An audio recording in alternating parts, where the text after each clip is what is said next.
I'm on a tank. I got boxed. Where are you? State Museum. Harrisburg.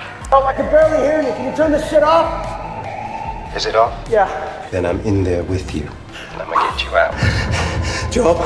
I hear sirens. 1 second. Done.